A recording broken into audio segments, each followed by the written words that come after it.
What's going on, guys? It's New York Prepper here. I wanted to just do a quick video. I wanted to show you some bear poop in front of my property here, and you can see the big pile of poop here. Okay, and it's my neighbor's property right there. But you can see the bear poop on the ground, and I wanted to just mention this to you guys because a lot of people, they don't focus on the four-legged threats after SHTF. And ever since the coronavirus hit, there's been a lot more bear sightings around my area, and I think a lot of that has to do with the fact that there's not as many cars on the road and there's not as many people wandering around, so the bears feel more comfortable, I think, and that's just my theory. But you always have to pay attention to the four-legged threats after SHTF, because you may not necessarily have to deal with marauders and looters and rioters. You may, if you live in a rural area, the bigger threat to you may be coyotes and bears and maybe even wolves, cougars, depending on what part of the country you live in, alligators. Even moose can be aggressive during the rut. So you need to always pay attention to the four-legged threats in addition to the two-legged threats.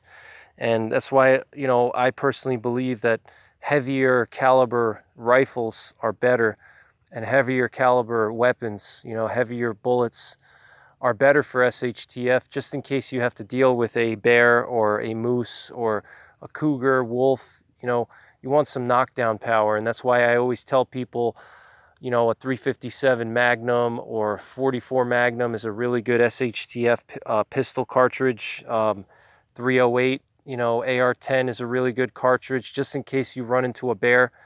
You may not necessarily have to deal with two-legged threats, so you need to be prepared for the four-legged threats as well. So I wanted to just quickly show you this video and show you the bear poop here. And this is literally right outside my front door. If you're wandering around at night and you're doing some chores around your property, and you're not paying attention, and you could stumble upon a bear, and the bear could maul you, it could attack you, depending on how it feels and what mood it's in that particular day. You could turn into a snack, or you could be mauled severely. So you have to pay attention to your surroundings, not just against humans, but four-legged threats as well. All right, don't forget about those threats, because after SHTF, when the grid is down, you're not going to be, you're gonna be dealing with threats from all different angles. It's not just going to be, marauders, trying to break into your house. The threats are going to be everywhere, including four-legged. So, be ready for the four-legged threats. If you're walking around at night and you're doing some kind of chores, always be aware of your surroundings, carry your weapons on you. That's why anytime I film videos on my property, I always carry my pistol, because I could be walking through the woods in the back, and, I could stumble upon a bear. And, if I'm talking really loud, I can't hear what's around me that much because I'm focusing on my video. So I always carry a pistol on me. But after SHTF, I think wildlife is going to be a lot more active. And I've done a video on this before. I started a video series on animal threats after SHTF. And I have to continue that series. But in that video, I discussed, how I believe that there's going to be a lot more animals that are going to repopulate areas after SHTF, because people are going to vacate a lot of areas, and there's not going to be as much human activity. People are going to be hunkered down inside, so animals are going to come out and fill the void and reclaim some territory that they lost due to suburbanization. So I think we could also see packs of wild dogs as well. Sorry, my camera's a little, I have to clean the lens. So, be prepared for the four-legged threats, guys. If you're out doing any kind of chores, pay attention to your surroundings. Carry a pistol on you. If you're in bear country, you should have at least a 44 Magnum. I don't care if it's a black bear or brown bear.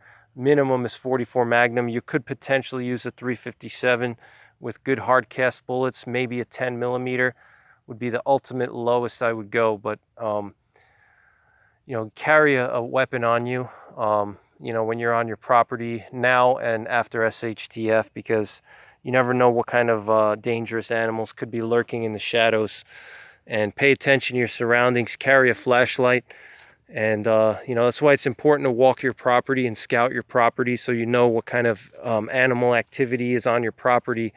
You always want to walk the perimeter of your property, look for animal signs, look for wildlife signs, tracks, scat, rubs, scrapes, territorial markers. That's why scouting your property is important, and doing reconnaissance is important.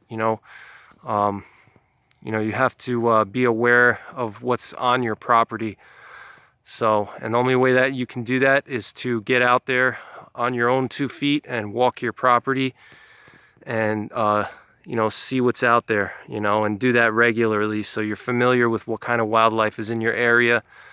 Just as you would for people, for human threats, you're going to want to scout your property for human threats as well, to see if there's any signs of people either passing through or even living in your property, or scouting out your property after SHTF. All right, so it's a beautiful moon tonight and clear sky. So that's pretty much it. Just wanted to do this quick video, and that's all for now. So take care, God bless, and don't forget the 3 Ps: prepare, practice, and persevere.